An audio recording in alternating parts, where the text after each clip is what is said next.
ನಾವು ಏನಿದೆ ಇವತ್ತು ನಮ್ಮ ಉರುಸ್ ಕಾರ್ಯಕ್ರಮ ಹಜರತ್ ಪುಲ್ಶಾ ವಲಿ ರಹಮತುಲ್ಲಾ ಅಲೈ ಮತ್ತು ಕಾಕಿಶಾ ವಲಿ ರಹಮತುಲ್ಲಾ ಅಲೈ ಸಂದಲ್ಲಿ ನಡೀತಾ ಇದೆ. ಈ ಪ್ರೋಗ್ರಾಮ್ಗೆ ನಮ್ಮ ಶಾಸಕರು, ನಮ್ಮ ಹಿರಿಯ ನಾಯಕರಾದಂಥ ಕೊತ್ತೂರು ಮಂಜುವಣ್ಣ ಅವರು ಈ ಪ್ರೋಗ್ರಾಮ್ಗೆ 5 ಲಕ್ಷ ಹಣವನ್ನು ಕೊಟ್ಟಿದ್ದಾರೆ. ನಾವು ನಮ್ಮ ಕಮಿಟಿಯಿಂದ ಅವ್ರಿಗೆ ಧನ್ಯವಾದ ಹೇಳ್ತಾ ಇದ್ದೀವಿ. ಯಾಕಂದರೆ ಪ್ರತಿ ವರ್ಷ ಲಾಸ್ಟ್ 3 ವರ್ಷದಿಂದ ನಮಗೆ 5 ಲಕ್ಷ ಅವ್ರು ಕೊಡ್ತಾ ಇದ್ದಾರೆ. ಈಗ ಎಲ್ಲರೂ ಗೆದ್ದು ಹೋದ್ಮೇಲೆ ಬರೋದ್ಮೇಲೆ ಎಲೆಕ್ಷನ್ ಮುಂಚೆ ಬರ್ತಾರೆ, ಏನೋ ಅವ್ರಿಗೆ ಓಟ್ ಬೇಕು ಅಂತ ಹೇಳಿಬಿಟ್ಟು ಕೊಡ್ತಾರೆ. ಬಟ್ ಎಲೆಕ್ಷನ್ ಆದಮೇಲೆ ಕೊಡೋದು ಅದು ಒಂದು ಸ್ವಲ್ಪ ದೊಡ್ಡದು ಇದು.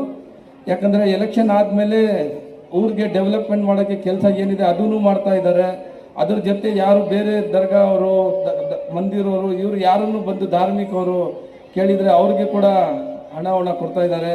ನಮ್ಮ ಕೋಲಾರ ಕ್ಷೇತ್ರ ಡೆವಲಪ್ ಮಾಡೋಕ್ಕೆ ಅವ್ರ ಕೈಯಿಂದ ಎಷ್ಟು ಆಗ್ತಾಯಿದೆ ಅದು ಮಾಡ್ತಾ ಇದ್ದಾರೆ. ಅದ್ರ ಜೊತೆ ನಮ್ಮ ಹಿರಿಯ ನಾಯಕದಂಥ ನಸೀರ್ ಅಹಮದ್ ಸಾಹೇಬರು, ML ಅನಿಲ್ ಕುಮಾರ್ ಅವರು, ಇವರೆಲ್ಲ ಸೇರಿ ನಮ್ಮ ಕೋಲಾರ್ಗೆ ಡೆವಲಪ್ಮೆಂಟ್ ಮಾಡಬೇಕು ಅಂತ ಹೇಳಿಬಿಟ್ಟು ಉದ್ದೇಶದಿಂದ ಎಲ್ಲ ಮಾಡ್ತಾ ಇದ್ದಾರೆ. ನಮಗೆ ಮೆಡಿಕಲ್ ಕಾಲೇಜ್, ನಮ್ಮ ದೊಡ್ಡ ಕಾಲುವೆ ಅದೂ ಕೆಲಸ ಸ್ಟಾರ್ಟ್ ಆಗ್ತಾ ಇದೆ. ಅದ್ರ ಜೊತೆಯಲ್ಲಿ ಶಾಸಕರು ಈ ಊರಿನಲ್ಲಿ ಏನೇನು ನಮ್ಮ ವಾರ್ಡ್ದಲ್ಲಿ ಪ್ರಾಬ್ಲಮ್ಸ್ ಇದೆ, ನೀರ್ದು ಆಗಲಿ, ಲೈಟ್ಸ್, ರೋಡ್ ಎಲ್ಲ ಮಾಡೋಕ್ಕೆ ಅವರು ಹಗಲು ರಾತ್ರಿ ಇಲ್ಲಿ ನಮ್ಮ ಕೋಲಾರ್ಗೆ ಅವ್ರಿಗೆ ಒಂದು ಕನಸು ಡೆವಲಪ್ ಆಗಬೇಕು, ಬೆಂಗಳೂರಿಗೆ ಹತ್ತಿರ ಇರೋದಕ್ಕೋಸ್ಕರ ಅವರು ರಿಂಗ್ ರೋಡ್ ಕೂಡ ಒಂದು ಇದು ಮಾಡೋಕ್ಕೆ ಅವರು ಪ್ಲ್ಯಾನ್ ಎಲ್ಲ ರೆಡಿಯಾಗಿದೆ.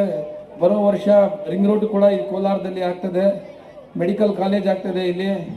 ನಾವು ನಮ್ಮ ಶಾಸಕರಿಗೆ ಮತ್ತೆ ಒಂದು ಸತಿ ಧನ್ಯವಾದ ಹೇಳ್ತಾ ಇದ್ದೀನಿ.